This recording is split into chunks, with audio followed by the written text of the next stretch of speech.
Ada 3 pertanyaan pemantik. Jawabannya setuju atau tidak. Hanya diperlukan jawabannya setuju atau tidak.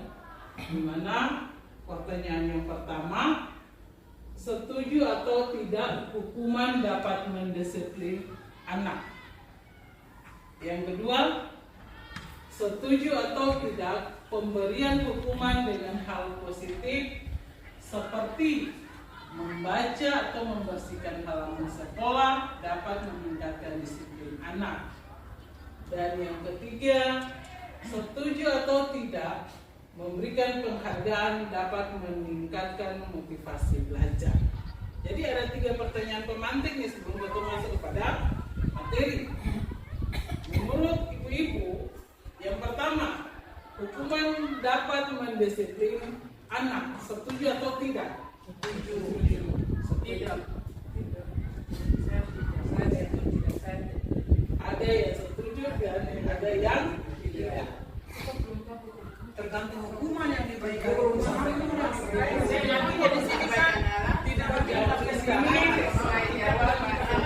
Jadi tidak ada alasan, dia juga ada alasan. Jadi pada pertanyaan pertama ini dimintakan ada 3 pertanyaan dimintakan setuju atau tidak. Jadi yang pertama tadi hukuman dapat mendisiplin anak, setuju atau tidak. Jadi ada 2 versi jawaban. Ada yang jawab setuju, ada yang tidak. Yang kedua, pemberian hukuman dengan hal yang positif seperti membaca atau membersihkan halaman sekolah dapat meningkatkan disiplin anak. Setuju atau tidak? Setuju. Yang ketiga, memberikan penghargaan dapat meningkatkan motivasi belajar. Setuju atau tidak? Tidak. Rata-rata semua setuju. Hanya di pada pertanyaan pertama saja yang ada yang setuju, ada yang tidak.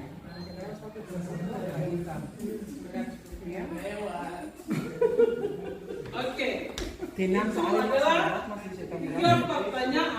3 pertanyaan yang akan mengantarkan kita pada materi di hari ini.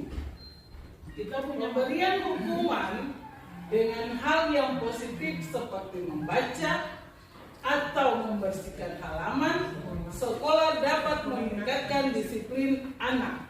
Setuju atau tidak? Setuju. Yang ketiga, memberikan penghargaan dapat meningkatkan motivasi belajar. Setuju atau tidak? Tidak. Rata-rata semua setuju. Hanya di pada pertanyaan pertama saja yang ada yang setuju, ada yang tidak.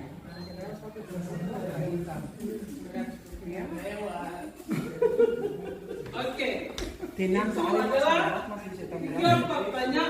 3 pertanyaan yang akan mengantarkan kita pada materi di hari ini. Kita punya materi itu ada 7, tetapi nanti akan dipersingkatkan saja.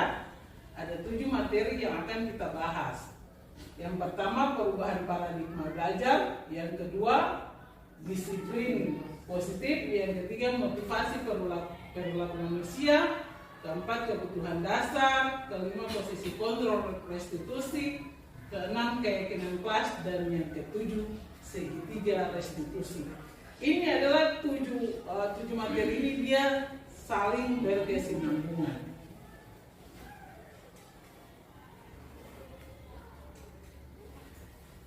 Oke, ada satu kegiatan lagi yang coba Ibu simak. Di sini ada dia punya percobaannya itu. Anda dan teman Anda akan melakukan cobalah buka. Anda adalah A. Tugas Anda adalah mengepalkan salah satu tangan Anda.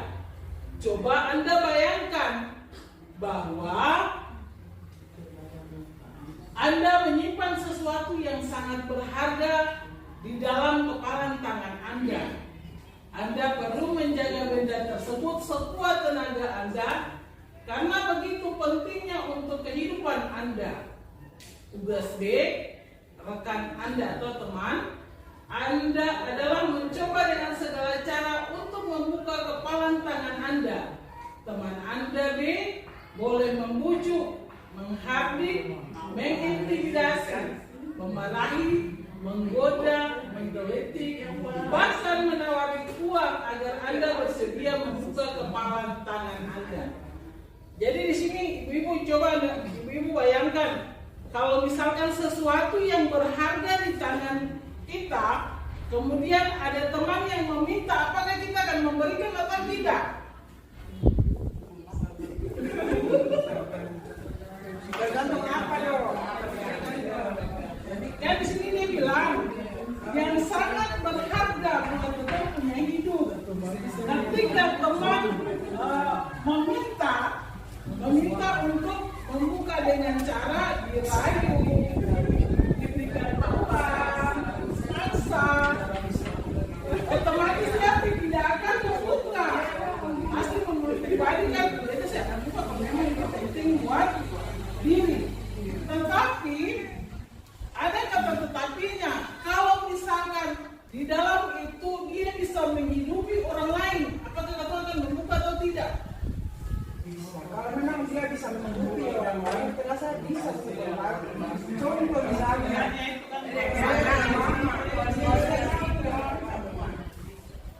ya, jadi tergantung situasinya seperti apa, apakah ini perlu dibuka atau tidak. kalau contoh berbagi suami senyum tuh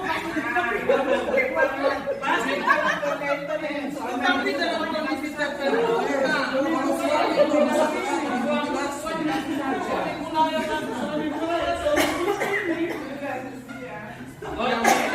yang putih.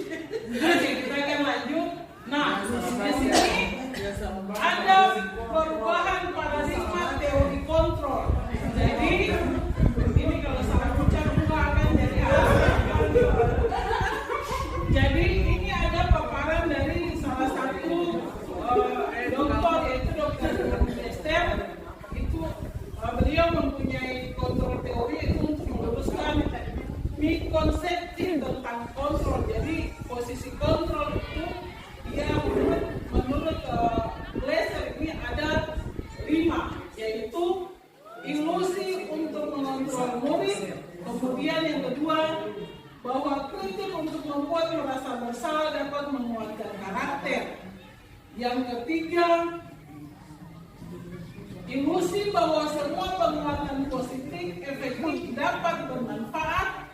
Dan yang keempat, ilusi bahwa orang dewasa memiliki hak untuk memaksa. Jadi ini merupakan paradigma dari Bapak Dr. William Dia. Yang ketiga, ilusi bahwa semua penguatan positif efektif dan bermanfaat. Dan yang keempat, bahwa orang dewasa memiliki hak untuk memaksa. Nah, pada poin keempat ini banyak terjadi buat kita sebagai guru. Kita berpikir bahwa kita ini orang dewasa, kita mempunyai hak paten. Apalagi buat siswa. Ketika siswa dia membuat segala sesuatu, tentu harus tetap tahu. Dalam proses pembelajaran selama ini, jangan itu guru bedanya seperti itu. Dalam proses pembelajaran di kelas pasti kita harus kita mau bikin sesuai dengan ini. Padahal kalau menurut ini karena kita baru mengikuti beberapa bulan, tapi di situ kita menyadari bahwa apa yang kita lakukan selama ini salah. Lebih banyak pada zaman dulu itu guru-guru pada zaman dulu itu dong mengarahkan kepada seperti yang sekarang lakukan ini, di mana mereka tidak pernah memaksa anak untuk tetap menutup mereka punya bau, tetapi mereka mengajak anak untuk boleh belajar sambil bermain. Contohnya menggunakan masker termasuk dalam rumah, kemudian membersihkan tumpahan air di meja tulis karena tersenggol pada saat belajar konsekuensi. Yang berikut, murid diminta sepatu warna hitam bukan sesuai peraturan sekolah ini masuk dalam hukuman. Yang berikut, di sini ada perbedaan antara hukuman dan konsekuensi. Nah, kalau pada hukuman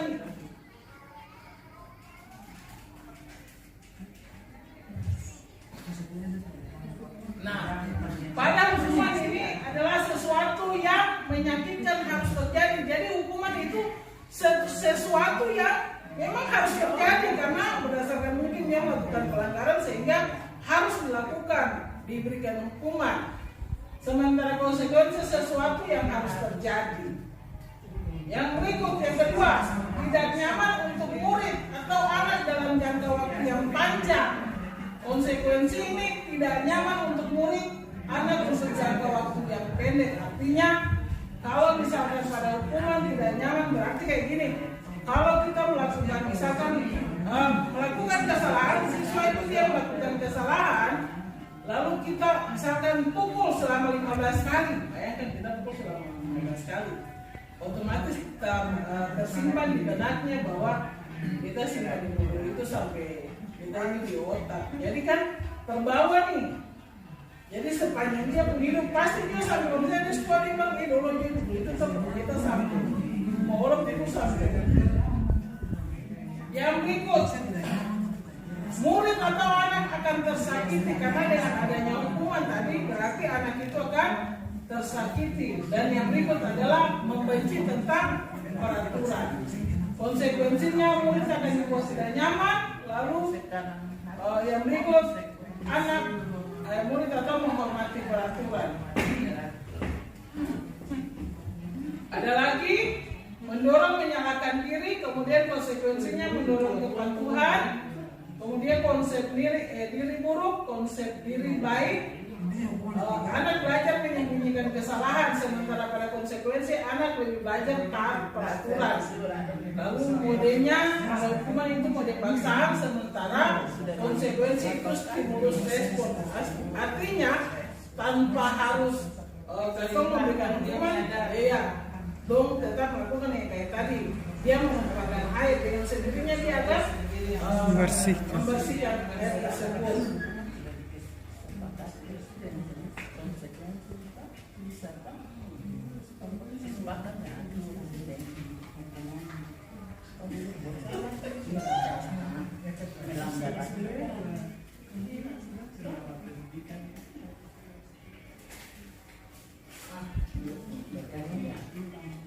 Yang berikut berkaitan dengan restitusi. Apa itu restitusi? Restitusi adalah proses menciptakan kondisi bagi murid untuk memperbaiki kesalahan mereka sehingga mereka bisa kembali pada kelompok mereka dengan karakter yang lebih kuat.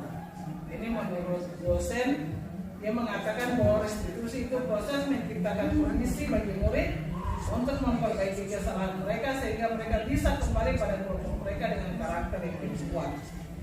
Yang berikut, restitusi juga adalah proses kolaborasi yang mengajarkan murid untuk mencari solusi untuk masalah dan membantu murid berpikir tentang orang seperti apa mereka, kemudian ingin dan bagaimana mereka harus memperlakukan orang lain. Itu terkait dengan restitusi. Yang berikut, di sini ada 3 tabel tentang perbedaan hukuman, konsekuensi, dan restitusi. Untuk terlalu kecil. Yang pertama tentang hukuman, perilaku pasif agresif meningkat. Ini pada hukuman, sementara konsekuensinya penguatan hanya bertahan dalam jangka waktu pendek dan restitusi itu masalah terpecahkan.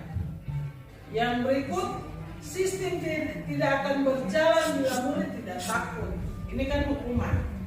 Kemudian pada konsekuensi itu memerlukan monitoring dan supervisi terus-menerus dari guru. Yang restitusi, murid belajar bertanggung jawab untuk perilakunya. Yang berikut, hukuman berlaku hanya pada sebuah institusi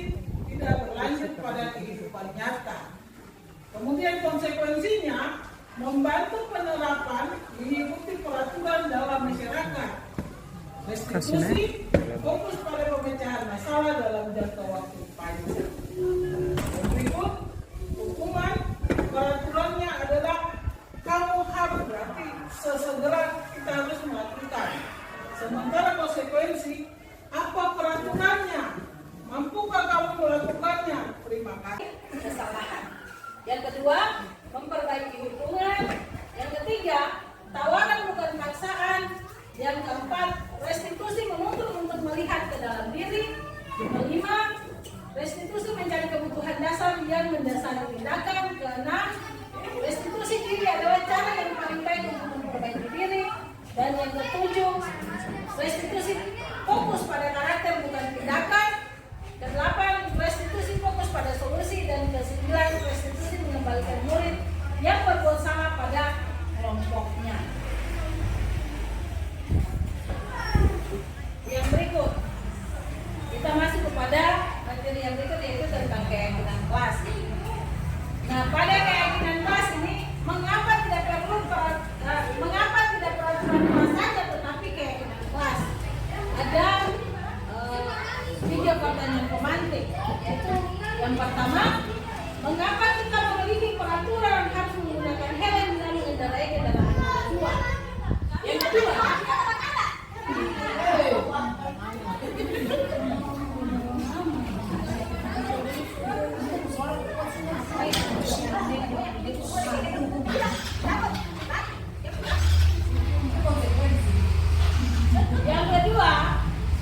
mengapa kita memiliki peraturan 3M, yaitu menggunakan masker, mencuci tangan, dan menjaga jarak 1,5 meter. Dan yang ketiga, mengapa kita memiliki peraturan harus datang tepat waktu ke sekolah. Jadi ada 3 pertanyaan, yang perlu kita memecahkan. Yaitu yang pertama, mengapa kita memiliki peraturan harus menggunakan helm bila mengendarai kendaraan roda 2? Apa yang harus kita lakukan kalau misalkan atau tidak menggunakan helm pada motor? Yang pertama, itu akan mendapat sanksi, atau mendapatkan sanksi tidak menggunakan helm. Kemudian yang kedua, keamanan. Kemudian yang berikut, mengapa kita memiliki peraturan 3M, menggunakan masker, mencuci tangan, dan menjaga jarak? Jadi takut terinfeksi penyakit. Kemudian yang berikut, mengapa kita memiliki peraturan harus datang tepat waktu ke sekolah? Jadi untuk mendukung motivasi intrinsik, kembali ke nilai-nilai keyakinan lebih menggerakkan seseorang dibandingkan dengan mengikuti serangkaian peraturan. Nah, ini ibu-ibu perhatikan, ini ada salah satu lingkaran yang Bapak Ibu lihat di sini. Kita awalnya itu mulai dari peraturan kelas dulu. Dari peraturan kelas dia keluar menjadi keyakinan kelas. Setelah keyakinan kelas dia masuk kepada lingkungan positif. Setelah lingkungan positif baru dia masuk kepada budaya positif. Ya, jadi dia mulai dari kelas dulu, mulai dari lingkaran yang paling kecil, sehingga budaya positif ini nanti ada di pada lingkungan sekolah maupun lingkungan masyarakat. Bapak Ibu, ini adalah contoh kesepakatan kelas. Nah, kesepakatan kelas ini ada yang pertama, kami dan murid saling menyayangi. Yang kedua, kami murid yang bersemangat belajar. Yang ketiga, kami murid yang peduli dengan teman-teman. Kemudian contoh yang kedua, datang tepat waktu, mengucapkan salam, berdoa sebelum dan sesudah kegiatan, yang berikut aktif dalam kegiatan pembelajaran. Ini merupakan contoh dalam kesepakatan kelas yang dibuat nanti. Kemudian di sini ada peraturan. Peraturannya itu selalu kembali buku ke tempatnya, dilarang mengganggu orang lain, dilarang melakukan kekerasan, dilarang menggunakan narkoba, bergantian atau menunggu giliran, menggunakan masker, jangan berlari di kelas. Nah, dari 1, 2, 3, 4, 5, 6, 7 peraturan yang ada di depan ini kita akan membuat menjadi keyakinan kelas atau nilai kebajikan yang dituju.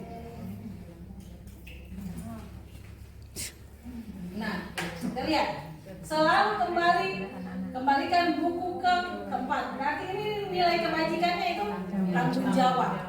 Kemudian dilarang mengganggu orang lain. Nilai kebajikannya itu menghargai orang lain dengan diri sendiri. Yang berikut, dilarang melakukan kekerasan, keselamatan dan menghargai orang lain. Kemudian dilarang menggunakan narkoba, itu merupakan keselamatan. Yang berikut, bergantian atau menunggu giliran, yaitu menghormati orang lain. Kemudian ada keselamatan. Kemudian menggunakan masker, kesehatan dan keselamatan. Jangan berlari di kelas atau koridor, itu merupakan keselamatan atau keamanan.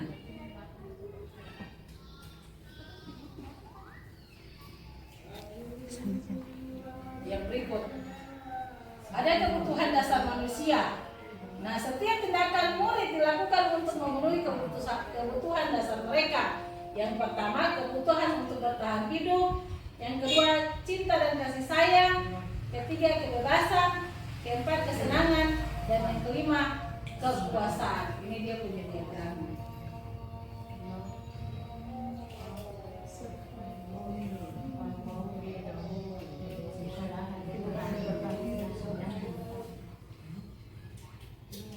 Ya, ini ada salah satu contoh. Ini adalah salah satu contoh Ibu Ambar, guru wali kelas 2A di SD Pelita Hati, sedang bingung menghadapi ulah salah satu murid di kelasnya, Doni. Beberapa anak di kelas 2A telah datang padanya dan mengeluh Doni yang seringkali meminta bekal makan siang mereka dengan paksa. Jika Anda menghadapi situasi seperti Ibu Ambar, apa yang akan Anda lakukan? Menurut Anda? Menyayangi. Yang kedua, kami murid yang bersemangat belajar. Yang ketiga, kami murid yang peduli dengan teman-teman. Kemudian contoh yang kedua, datang tepat waktu, mengucapkan salam, berdoa sebelum dan sesudah kegiatan. Yang berikut, aktif dalam kegiatan pembelajaran. Ini merupakan contoh dalam kesepakatan kelas yang dibuat nanti. Kemudian di sini ada peraturan. Ada peraturannya itu selalu kembali buku ke tempatnya, dilarang mengganggu orang lain, dilarang melakukan kekerasan, dilarang menggunakan narkoba, bergantian atau menunggu giliran, menggunakan masker, jangan berlari di kelas. Nah, dari 1, 2, 3, 4, 5, 6, 7 peraturan yang ada di depan ini kita akan membuat menjadi keyakinan kelas atau nilai kebajikan yang dituju. Nah, kita lihat, selalu kembalikan buku ke tempat. Berarti ini nilai kebajikannya itu tanggung jawab. Kemudian dilarang mengganggu orang lain. Nilai kebajikannya itu menghargai orang lain dengan diri sendiri. Yang berikut, dilarang melakukan kekerasan, keselamatan dan menghargai orang lain. Kemudian dilarang menggunakan narkoba, itu merupakan keselamatan. Yang berikut, bergantian atau menunggu giliran, yaitu menghormati orang lain. Kemudian ada keselamatan.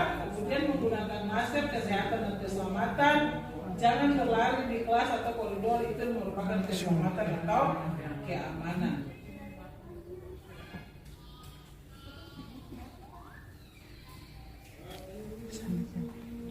Yang berikut, ada kebutuhan dasar manusia.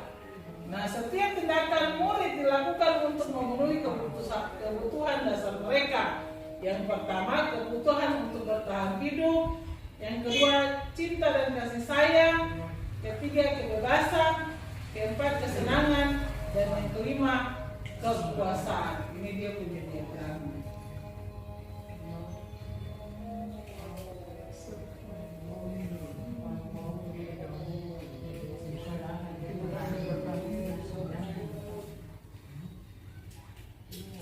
Ya, ini ada salah satu contoh.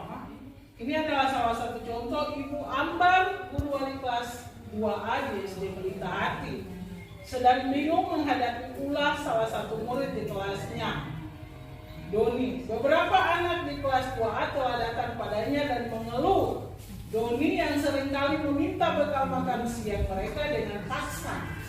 Jika Anda menghadapi situasi seperti Ibu Ambar, apa yang akan Anda lakukan? Menurut Anda kira-kira apa alasan Doni melakukan hal tersebut? Ada yang jawab? Pendekatan iya.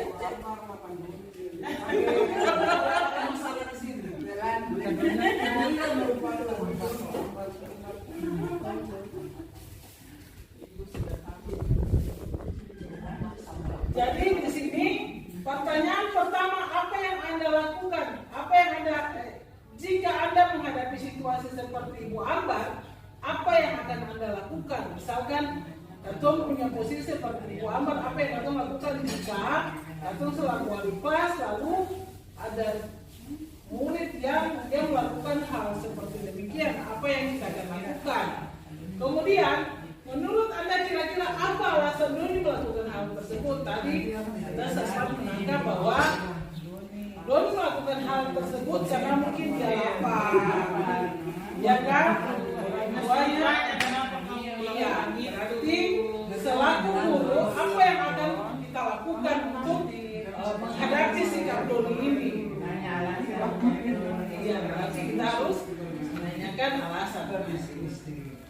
Dalam konteks penerapan disiplin positif, Ibu Ambar sebaiknya mencari tahu alasan Doni melakukan tindakan tersebut agar mengetahui kebutuhan mana yang sedang dipenuhi Doni. Yang pertama, apabila jawaban Doni karena ia lapar dan orang tuanya tidak membawakan bekal makan siang, kebutuhannya adalah bertahan hidup.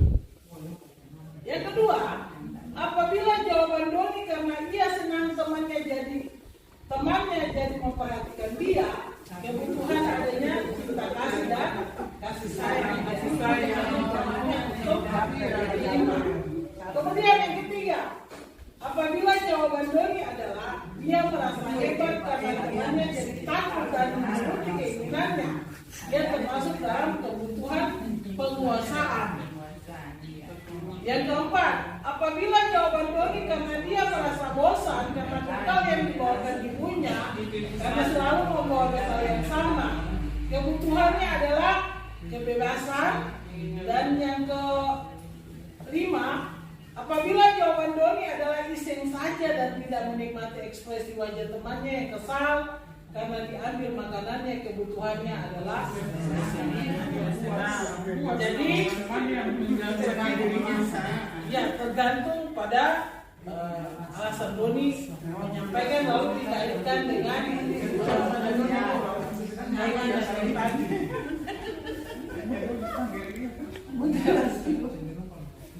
iya, tadi waktu pertama ketemu tentang posisi kontrol. Nah ini ada 5 posisi kontrol. 5 posisi kontrol kita sebagai guru, yaitu yang pertama sebagai penghukum, yang kedua membuat rasa bersalah, yang ketiga sebagai teman. Itu membuat rasa bersalah. Yang pertama, suara cenderung lembut, tenang, namun kata-katanya menyalahkan murid.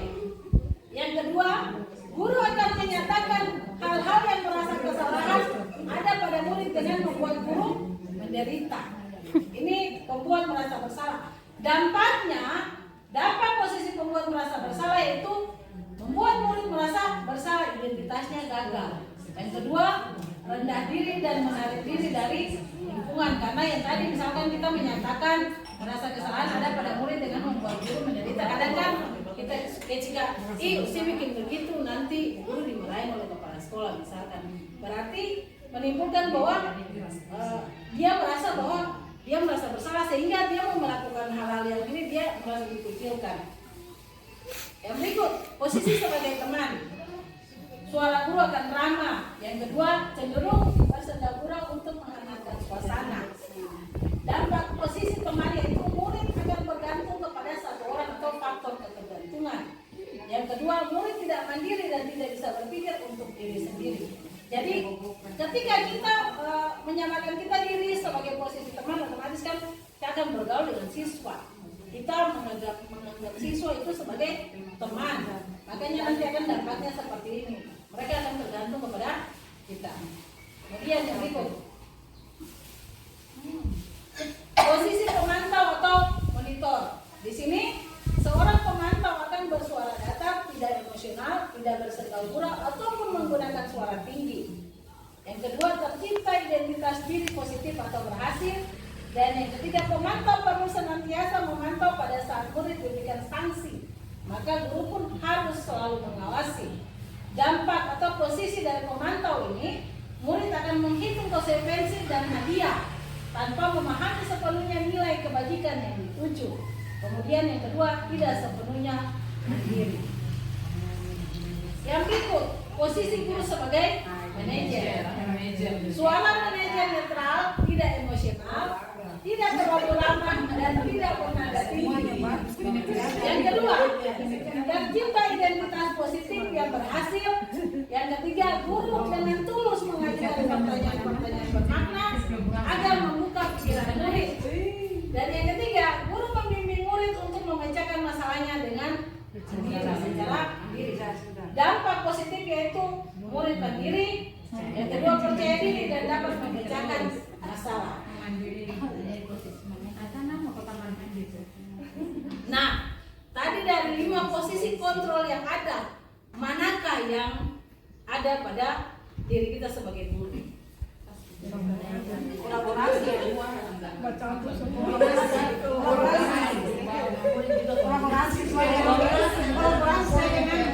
Permasalahan yang terjadi. Bisa menjadi singa, bisa menjadi sebuah. Tergantung yang bersama ya. Kemudian berikut segitiga restitusi. Nah, segitiga restitusi ini dari permasalahan yang tadi itu kita dapat menyelesaikan dengan menggunakan inti airnya itu dengan yang dinamakan dengan segitiga restitusi. Di mana di sini ada dia punya, kamu tentu punya alasan mengapa melakukan hal itu. Jadi ketika siswa dia melakukan kesalahan, yang harus dilakukan itu yang pertama, kita sebagai guru itu harus tanya dulu mengapa mereka melakukan hal seperti ini. Ya. Yang kedua, adakah cara yang lebih efektif untuk mendapatkan apa yang kamu butuhkan? Ini dia termasuk dalam validasi masalah. Dia termasuk dalam validasi tindakan yang salah. Kemudian yang berikut, ada juga menanyakan keyakinan. Jadi segitiga restitusi ini, ibu lihat ada 3. Yaitu yang pertama menstabilkan identitas, yang kedua validasi tindakan yang salah, dan yang ketiga itu menanyakan keyakinan. Jadi ketika ada misalkan kita kasih contoh, kalau misalkan kadang kalau ketemu siswa tiap satu dia datang terlambat, pasti ketum harus menanyakan kenapa sampai sih datang terlambat. Dia mempunyai berbagai macam alasan. Ada alasannya bangun terlambat. Kenapa sih bangun terlambat? Karena bermain HP. Dengan siswa bermain HP otomatis dia akan tidur lagi. Dia susah untuk bangun tempo. Berarti untuk hal yang ini pertama kita harus tanya dulu apa alasan melakukan hal tersebut, apa alasan sehingga siswa itu dia datang terlambat. Lalu bagaimana solusi yang kita harus buat terhadap dia. Kemudian ini menstabilkan identitas nih. Setiap orang pasti melakukan kesalahan, kamu bukan salah satunya yang pernah melakukan ini.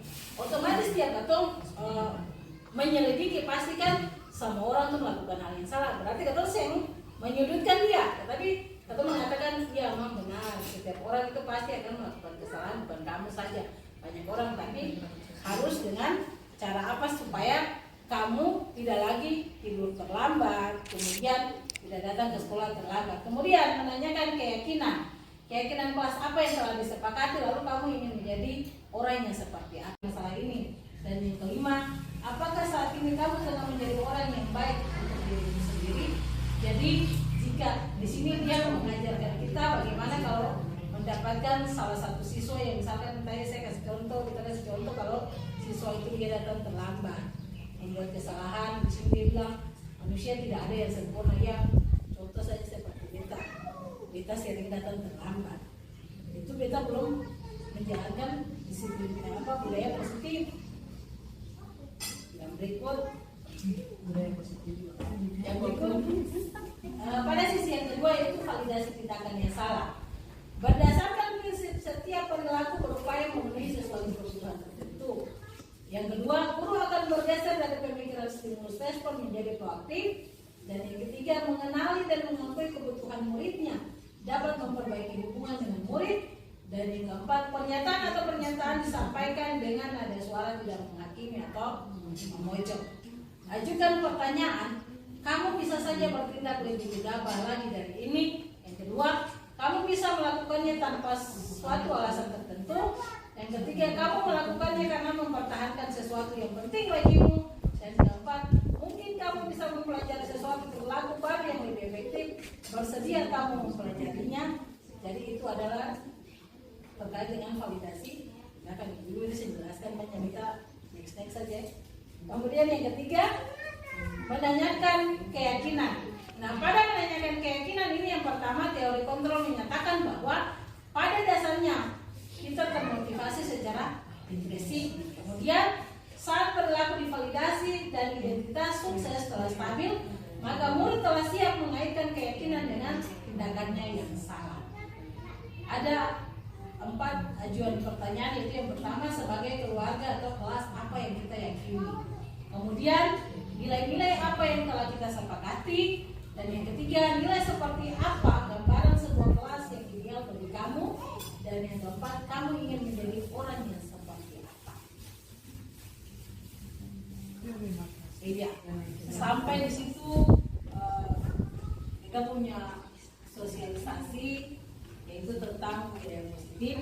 Kiranya apa yang kita berikan itu kalau kita jual itu akan paling benar sekali, terutama kita sebagai penghukum dan kesempurnaan ini kita banyak melakukan kesalahan, yaitu sebagai penghukum, di mana ketika siswa itu dia membuat kesalahan tanpa harus ditanya, karena sudah emosi, kalau saya bisa kontrol emosi, ketika siswa datang langsung terpukul, atau spontan melakukan hal itu.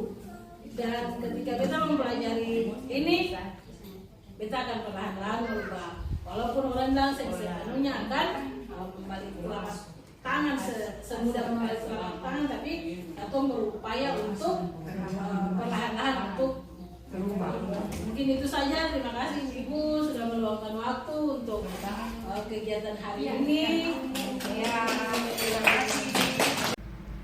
Terima kasih karena Anda sudah membuat kesepakatan kelas dan dengan kelas. Apa yang Anda buat? Apa yang Anda buat? Ini berarti kita mempunyai kesepakatan bersama.